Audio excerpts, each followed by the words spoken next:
做这个抽水站是要到沿航的抽水站，抽沿航的水，还有那个东桥过来那边，现在正南山路那边做的那个盘箱是从东桥然后流到这边来，所以现在我们沿航还今年还是那几条街还是淹水，所以看做这个抽水站会不会改善？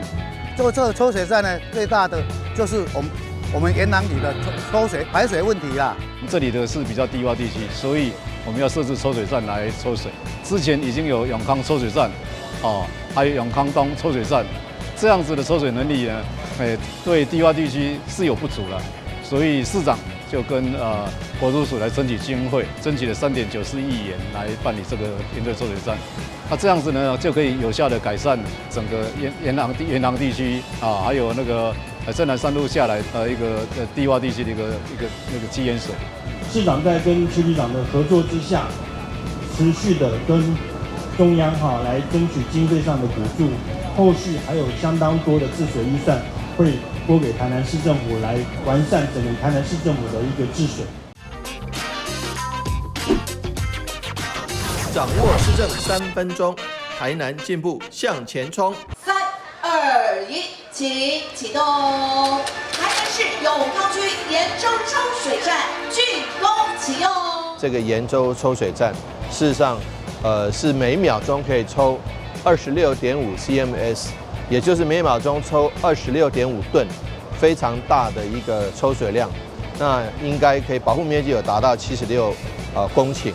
这么大的面积，我相信对于永康地区民众的生命安全、财产安全会有最大的一个安全的保障。但是人为的力量毕竟有限，大自然的力量是无穷的。我们希望面对极端气候，我们尽量做可以让那个沟渠不要阻塞的，这些是民众可以做的就能够拜托我们民众来配合。抽水机量能再大，但是如果抽水管线不通，或者是沟渠阻塞的话，那也是不行的。所以我们还会全力的把该清的沟渠、该做的这个水利设施能够把它做好，希望能够让台南市不要再受到水患的这个侵袭。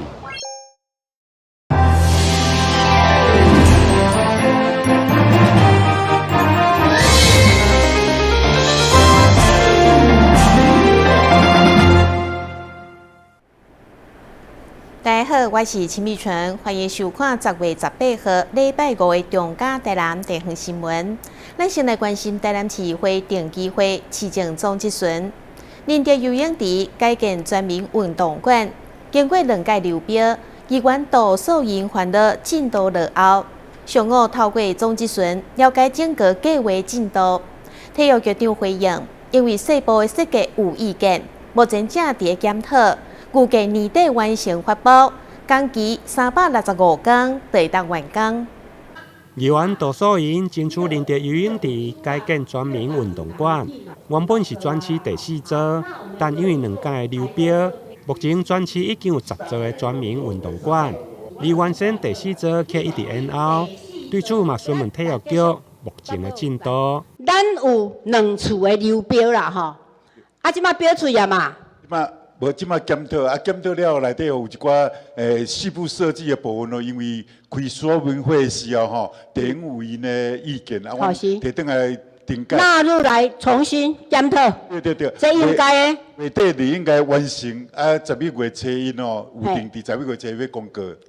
11月初1要公告。是。嘿，好。因为咱开遮侪钱，就是爱做好，做好地方符合使用啦，较袂枉费开遮偌侪钱啦，是。好，这偌久会好啊？这是一档的工作，365天的迄个工作天。工作天对。好，那么就在剩114年的年底就会好。年底啦，希望会好。希望这座游泳池做起来了后。不管咱要来招，咱家己要办全运会、全中运拢会当使用啦。嘿，莫搁去共招啦。议员表示，因为该案涵盖游泳池、甲多功能活动中心的补强，因此伫发包顶面有真侪厂商较无愿意。预计年底前会用完成细部的设计甲发包，明年底就应该顺利完工。另外，议员嘛关心林德区侪位的道路拓宽，甲伫延伸的工程，包括新店路的拓宽，甲文化路3段向西来延伸，才到东区德东街口顶。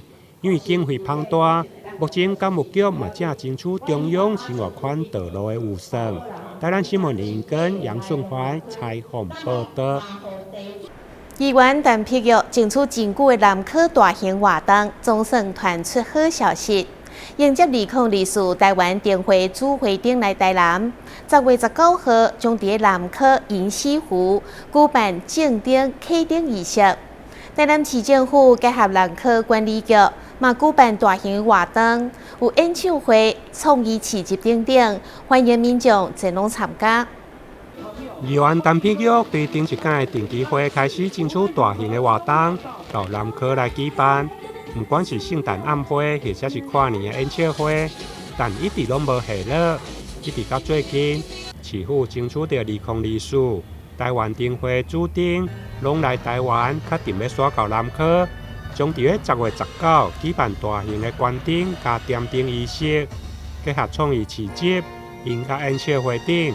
同时嘛，希望借此来试水温。它是一个很大的好消息啦，哈！对咱这小朋友这些亲子活动也可以提供给我们南科这一些附近所有的小朋友来这边。我本来建议讲，伫迄咱12月25的时阵圣诞节的时候，可不可以举办咱圣诞节一个演唱会？建议讲伫迄 FG 区遐来打举办。是那个用地没有办法符合我们办演唱会，如果要办的话，还要花很多经费。12月25迄场，咱就无意思要办啦，先伫这个10月19，拢来南科这场就甲办好较大的，安尼对不对？咱10月19是方面给办好较大的、盛大一点。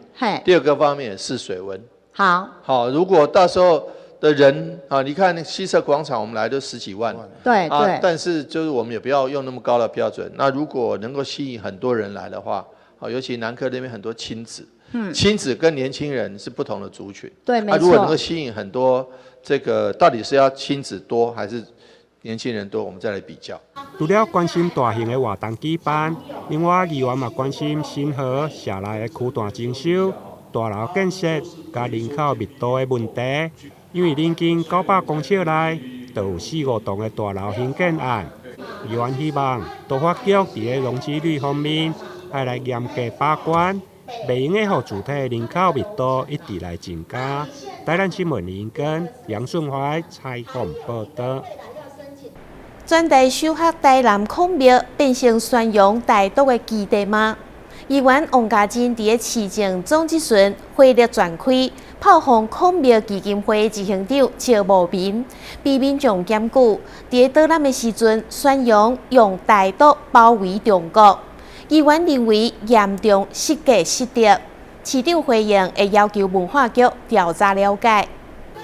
议员王家珍表示，台南孔庙的执行长石慕明，伫今年3月接任以来，检举函就毋捌中断，上午透过市政总集选对民众检举函，有袂少的民众拢讲到执行长的倒南态度，伤过头高傲，认为啥物拢是家己讲的准算。我们原本那么优秀的导览员，现在主要的工作都是我们的太阳花学运的执行长揽下来了。他导览什么？他宣扬说台独理念。孔庙的导览的机制，我们可以来检讨啦。那我想孔庙的文化资产，包括那些玉匾，其实都是非常重要，当然是孔庙导览当中很重要的一部分。对此，虽然文化局长认为导览的机制会用来检讨，不过后来议员愈讲愈气，甚至检举人还佫附上影片的录音，讲到执行长用台独来包围中国。议员表示，孔庙是全台首合树立典范的所在，当时沦为台独庙。孔庙是不是台独庙？孔庙跟台湾独立的主张没有关系。这是什么话？你直说不是，你还是要我帮你答？你是不是意思孔庙就不是台湾独立的基地吗？不应该是啊。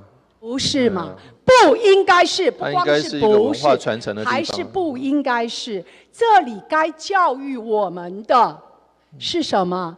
是我们儒家的相关的传承文化道统，跟政治意识形态应该没有关系了。就一如上次我在讲礼义廉耻一样嘛。对此，市长黄伟泰嘛表示，会请文化局来调查了解。不过，执行长施慕明下午嘛以影音来回应。表示议场内议员质询报送的音档是今年5月以着台语解放技术的作者身份，私人受到国外社团来邀请，并无对外公开。这个案子那是9月中寄给我的，还不止一个管道。市长，你告诉我，孔庙变成了台独庙吗？这个议员您。是不是先息怒一下？我们请文化局去了解。而最后，市长嘛回应，孔庙甲台湾独立并无关系，无应该是独立的基地。伊认为孔庙执行长的工作就是做好本分，就算有无同的意识形态，嘛拢袂用的安尼来做。台南新闻林跟杨顺怀采访报道。2024台南购物节为即马开始到明年2月15号期间，民众只要来台南消费满50块，就当参加抽奖，奖品包括100万的名车、选召等等的大奖。市长黄伟泰欢迎全国的民众把握机会，踊跃来台南买物件。台南 Go Go！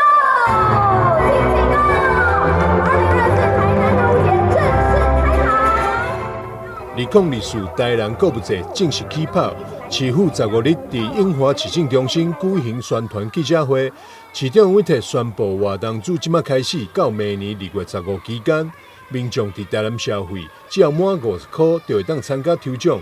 除了会当伫百货、卖场相款消费参加，今年更特别结合59个公有市场做伙参与。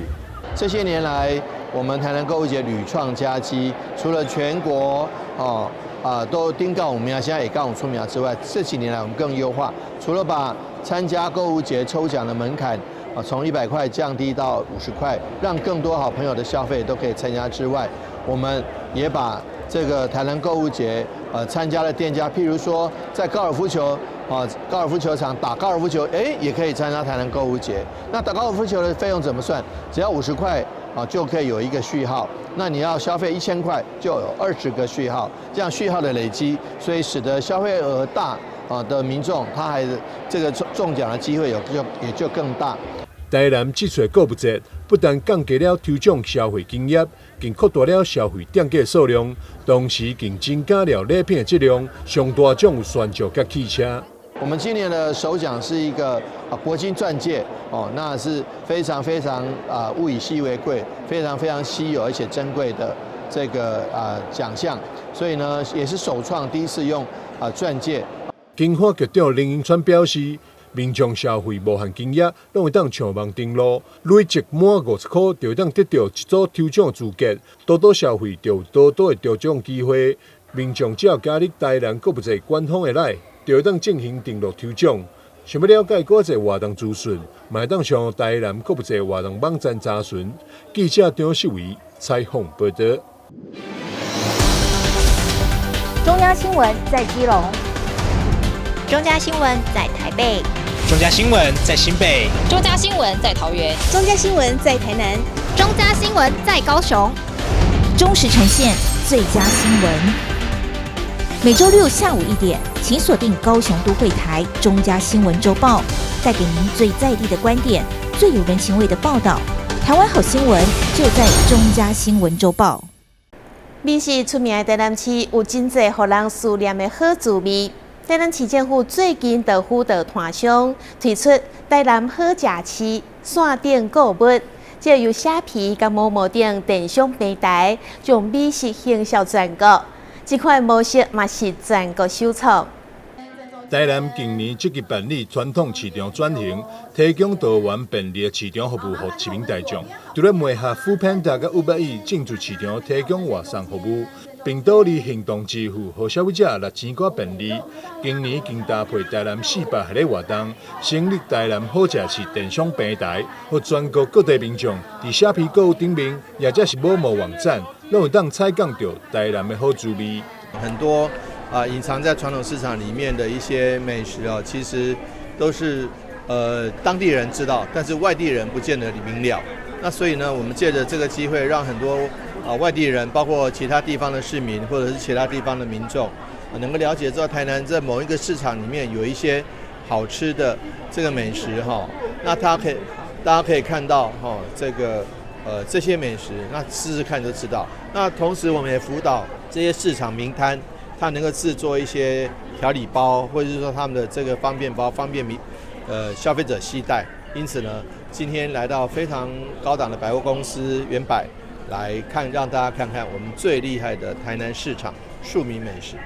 台南市政府这次所辅导的4间特色市场美食，参像是西门浅草市场的火烧虾、巴西炒饭，甲卷卷屋的乌藤金珠宇治抹茶冰淇淋，东菜市的瓦哈米达双酱拌面，以及下营市场韩式道地脆萝卜等4项有一冷冻冷藏的商品。记者张世伟采访报道。高雄盐埕区有一间水饺店，在地经营已经超过30档。水饺拢是每一天现包现煮的，一粒只卖4块，受到在地上班族甲学生的喜爱。这间店上界受欢迎的就是水饺搭配罗宋汤，就是为组合加上合理的介绍。每到用餐的时间，对我拢是摆甲热热肠。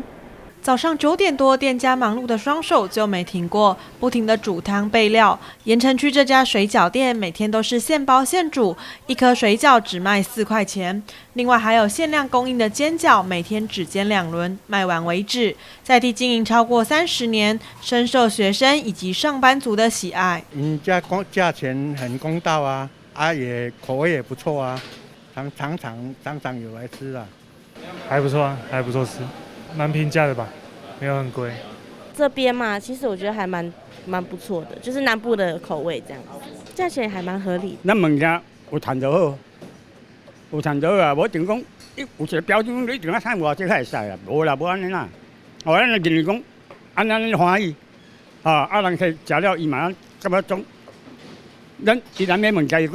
除了水饺，店家的汤品也相当受欢迎。酸辣汤也是现点现煮，还提供客制化服务，顾客可以指定里面的配料。另外，店家还有提供罗宋汤，吃水饺搭配罗宋汤的组合相当少见。这就是较早拢定去绕路食牛排嘛，就是有2项汤尔，罗宋加薏米啊。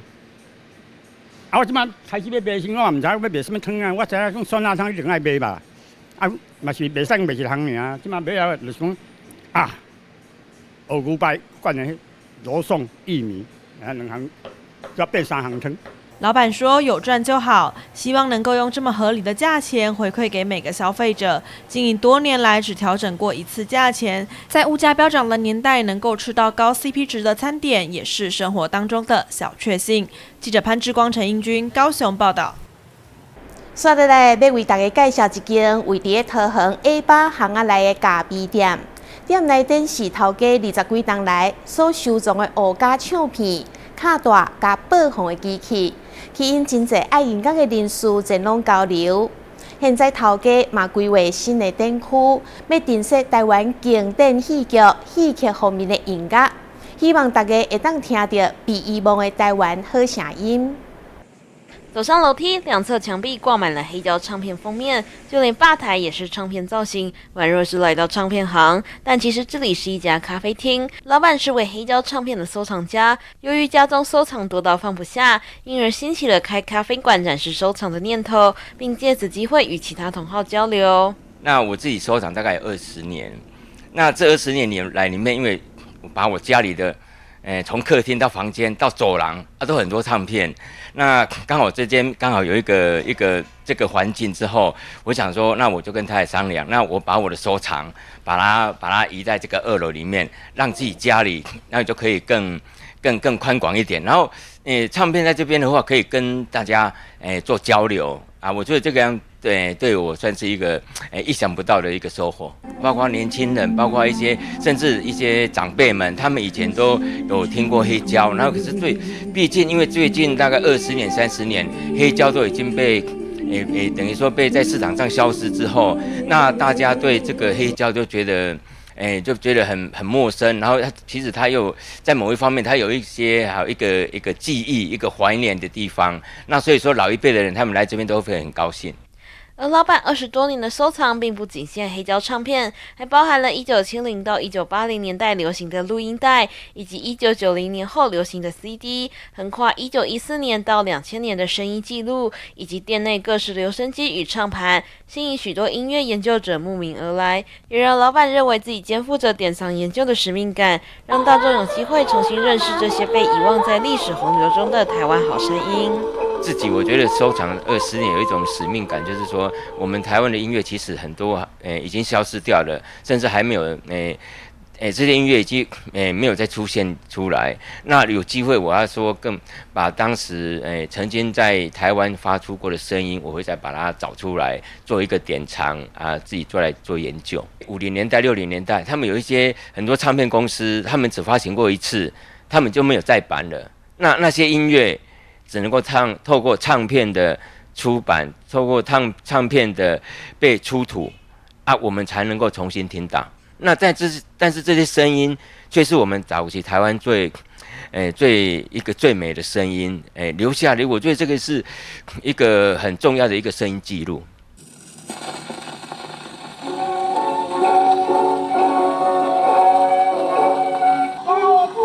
从留声机唱针中缓缓流泻出来的戏曲音乐，是老板收藏中很重要的一个主题，也促使他兴起要建立专门典藏戏曲音乐的二馆，扩大现在的咖啡馆作为音乐同好交流空间的价值。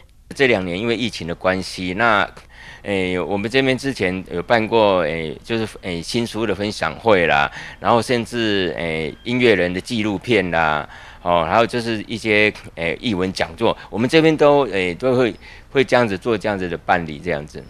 因为六合音乐馆里面是以流行音乐为主，那那个六合二馆它算是以戏曲类的为主，包括歌仔戏、布袋戏、南管、北管，还有一个就是秋葵狗说唱艺术。这些因为音乐馆里面太放不下的，你来看就是整间都是很多唱片 CD 的。那我觉得这个部分我在六合二馆这边，我会再做一个等于说展示，然后就可以自己做一个整理。那自己在找资料的时候比较好找。老板假日也时常到外头去收购，回来后再一一拣选，找出宝贵的声音资料。因为专注收藏黑胶唱片20几年，让这些兴趣使然的典藏黑胶唱片升华成记录历史中台湾的好声音，也让这座咖啡馆不只是咖啡馆，而更像是一座小型的音乐博物馆，值得旅人前来探寻。记者李雨婷台湾报道。小港机场天棚漏水的问题，今年5月就已经发生一届，最近再度发生同款的问题。有大批民众认为，这会损害到国家的形象，因为机场是予外籍旅客第一印象，也是门面。希望政府会当赶紧解决这个问题。高雄小港机场近期再度传出漏水的问题，让许多民众觉得有损国家形象。漏水的情形并非首次发生，实际上在今年5月份也发生类似情形。国际机场漏水情况层出不穷，让旅客都超傻眼。这样当然对国门的观感会不佳啊，因为我们的机场都已经落后人家太多了，本来就要修更好的了，当然越快越好啊。机场漏水应该蛮严重的吧？应该要马上修复吧？啊，真的很差啊！这个小港机场真的很差很差，当然要补助啊。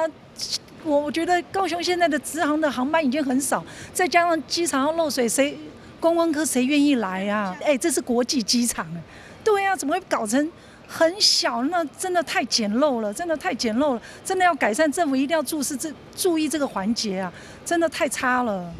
影响国际形象。事隔4个月，再度传出漏水的问题，不免让人质疑机场的硬体品质。在旅客进进出出的大厅，不仅是国家的门面，更是给外籍人士的第一印象，势必得立即性的解决机场大厅漏水问题。小港机场表示，目前已编列5800万的预算要进行维修，预计在年底招标，2026完工。高雄小港机场近日发生严重漏水事件，已经不是第一次。这不仅影响台湾门面，也影响各国旅客对高雄的负面形象。希望交通部能够迅速处理该机场的维护及维修，避免造成出入境旅客的安全疑虑，也影响各国来高雄旅游的旅客的负面形象。机场的修缮还要再等待一段时间，施工期间，机场将采取短期的补救措施进行工程的施作。议员和民众都希望能够尽快修缮，更要避免日后这样的情况再次发生，才能顾及台湾的门面。记者张世明、陈英君高雄报道。感谢你收看10月18号的中嘉台南地方新闻，我是陈碧纯，咱再会。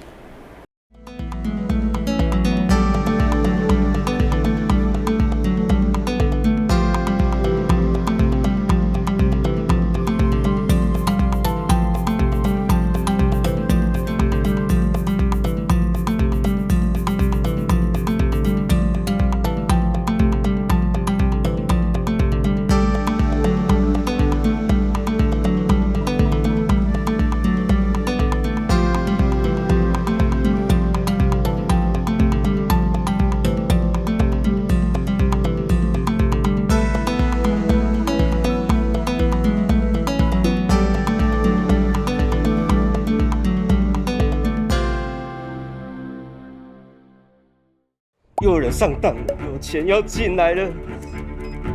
只要你敢领，警察一定抓到你。抓到也不会那么严重啊。打诈新司法上路，严惩诈欺犯，骗越多关越久，最多关12年，最重罚3亿元，提高假释门槛，犯3次不得假释。要让诈骗集团想骗的不敢骗，已经骗的会被抓，骗到的没得花。守护诈骗被害人，提供被害人多元协助，有疑虑就打165，让政府来帮你。打诈新司法，加重刑罚，共同打诈。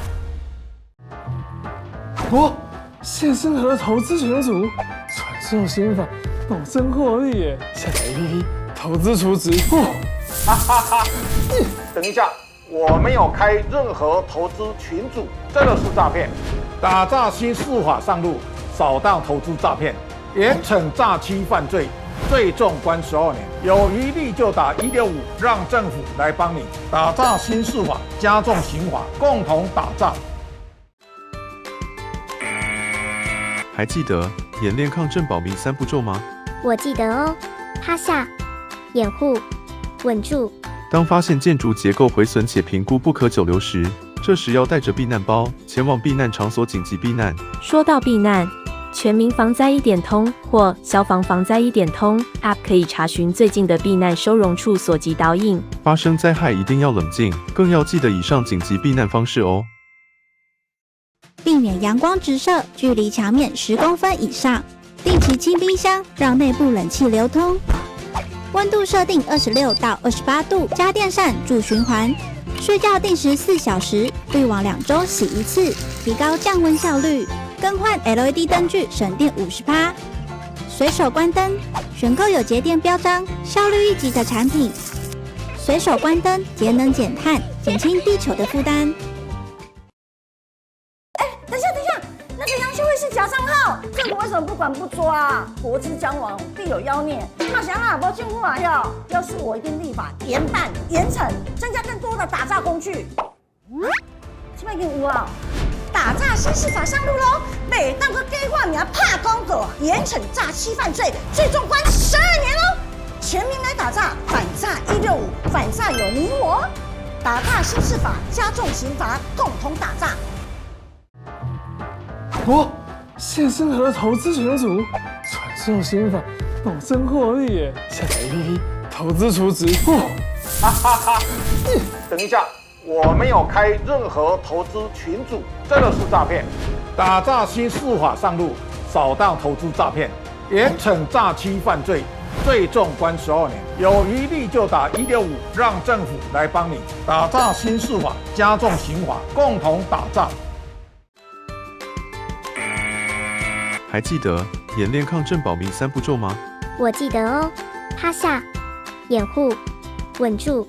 当发现建筑结构毁损且评估不可久留时，这时要带着避难包前往避难场所紧急避难。说到避难，全民防灾1点通或消防防灾1点通 App 可以查询最近的避难收容处所及导引。发生灾害一定要冷静，更要记得以上紧急避难方式哦。